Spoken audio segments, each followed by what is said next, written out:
On the night of February 19, 1994, a young woman was rushed into the emergency room of Riverside General Hospital in California. She was gasping for air, trembling, her body covered in a strange, oily sheen. The nurses gathered around her, their faces tense, their gloves snapping into place. Her name was Gloria Ramirez, but she would soon be known by another name, the Toxic Lady. Moments after she arrived, a thick, chemical-like smell began to fill the room. One nurse felt dizzy. Another collapsed. Within minutes, the entire ER was in chaos. Doctors, nurses, even paramedics, one by one, fell to the floor, choking, fainting, losing control. And all of it all started with one woman. No one could explain what happened that night, but what they discovered later would defy science, shatter logic, and turn Gloria Ramirez into one of the most disturbing medical mysteries in modern history. This is the story of the Toxic Lady, the strange death of Gloria Ramirez. The clock read 8:15 p.m. when Gloria Ramirez was wheeled into Trauma Room 1. She was only 31 years old, a mother of two, and suffering from the final stages of cervical cancer. Her breathing was shallow, her heartbeat faint. The medical staff rushed to save her, oxygen mask on, IV fluids flowing, monitors beeping in sync with her fading pulse. But then, something strange began to happen. As one nurse removed Gloria's shirt to attach cardiac patches, she noticed a shimmering, oily coating on the woman's skin, as if her body was sweating chemicals instead of sweat. Another nurse leaned in closer and froze. There was a smell, faint but sharp, like garlic mixed with ammonia. Within moments, the odor thickened. It spread through the ER, clinging to masks, gloves, and skin. A nurse suddenly felt dizzy, her vision blurred. Then she collapsed. Another stumbled backward, gasping for air, and fell against a medical tray, sending instruments clattering across the floor. The doctor in charge ordered everyone to evacuate, but some refused to leave Gloria's side. They tried CPR, defibrillation, anything to bring her back. And then, the lights flickered, the monitors flatlined. Gloria Ramirez was gone. But as her body lay still, the air in the room grew heavier, more toxic. One by one, more hospital staff began to faint, their bodies shaking, eyes rolling back, as if whatever had killed Gloria was now reaching for them too.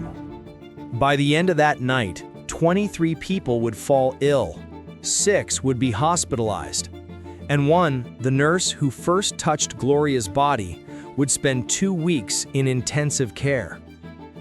What had happened inside that room was no longer just a medical emergency. It was something darker, something unexplainable. As Gloria's body lay motionless, the emergency room was sealed off.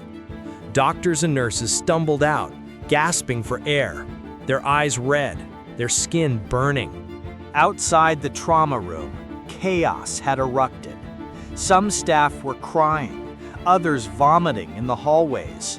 The smell lingered, a sickly metallic stench that clung to their clothes long after they left.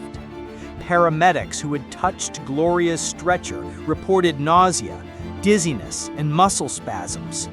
One nurse collapsed and couldn't move her limbs. Another's breathing slowed to almost nothing. By midnight, Riverside General looked like a disaster zone. Stretchers lined the corridors, not filled with patients, but with the hospital's own staff. Health officials were called in. The ER was evacuated, the hospital put on partial lockdown. No one was allowed near Gloria's body. Even the coroner refused to enter the room without a hazmat suit. Something about this woman, this toxic lady, was terrifyingly wrong. The next morning, news stations across California carried the story. Mysterious fumes knock out hospital staff. Headlines screamed words like poisoned, infected, contaminated. But no one, not doctors, not scientists, not even the government, could explain how one dying woman had turned an entire hospital into a gas chamber. For now, all they could do was wait. Wait for test results, wait for answers, wait for an explanation that made sense. But the longer they waited, the stranger it all became. In the days following Gloria Ramirez's death, the Riverside County Coroner's Office began a full investigation. But there was a problem. No one wanted to go near her body. For 6 days, Gloria's remains were kept in a sealed aluminum coffin. When investigators finally entered the autopsy room, they wore pressurized hazmat suits. Even then, one technician fainted within minutes. Tests on the hospital air revealed nothing unusual. No sign of radiation, no dangerous toxins, and yet dozens of people were sick. So what exactly happened that night? Reporters called her the toxic lady. Rumors spread like wildfire that she had been poisoned, that she carried a contagious chemical, or that her body was releasing deadly gas from inside. Some even whispered darker theories: secret military testing, alien contamination, or divine punishment. But the coroner refused to believe in superstition. They focused on the facts. In Gloria's blood samples, chemists found something strange: traces of dimethyl sulfone, a compound normally harmless, but in her case, the levels were off the charts. What was dimethyl sulfone doing inside a human body at that concentration? And how could it cause a hospital-wide emergency? No one could answer that yet. Still, one thing was clear. Gloria Ramirez's death was not ordinary. Something chemical, something volatile, was happening inside her even after death. And soon, scientists would discover that the answer lay not in the supernatural, but in a rare, terrifying chain reaction that turned her body into a biological time bomb. But even when they found the scientific explanation, it would only raise more questions. Weeks passed. Dozens of tests were run, but the question still haunted everyone. How could a dying woman make an entire hospital sick? Then, researchers from Lawrence Livermore National Laboratory stepped in. They reviewed every report, every blood sample, and they found something the coroner had missed. Gloria's blood contained dimethyl sulfone, DMSO2. But that wasn't where the story ended. They suspected the substance had started as dimethyl sulfoxide, DMSO, a topical pain reliever that Gloria may have used to ease her cancer pain. When DMSO meets oxygen, it can transform into DMSO2, harmless in small amounts.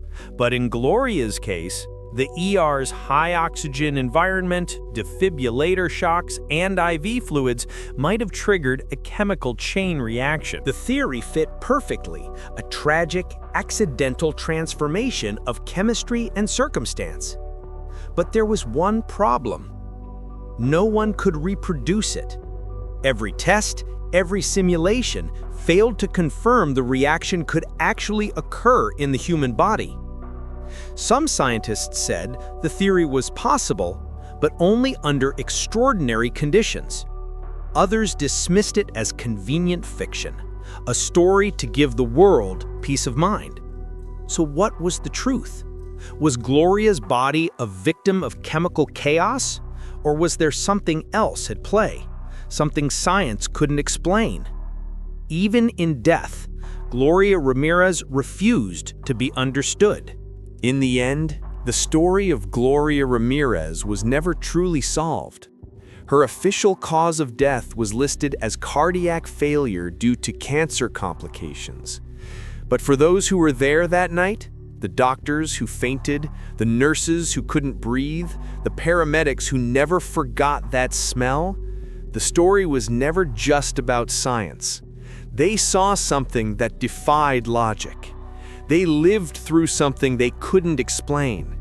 And when you strip away the theories, the chemical equations, and the headlines, you're left with something deeply human: fear, mystery, and the uncomfortable truth that we don't understand as much about life or death as we think we do.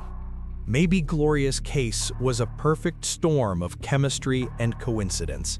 Or maybe it was a quiet reminder that even in our world of reason and science, there are still places and people that remain beyond understanding.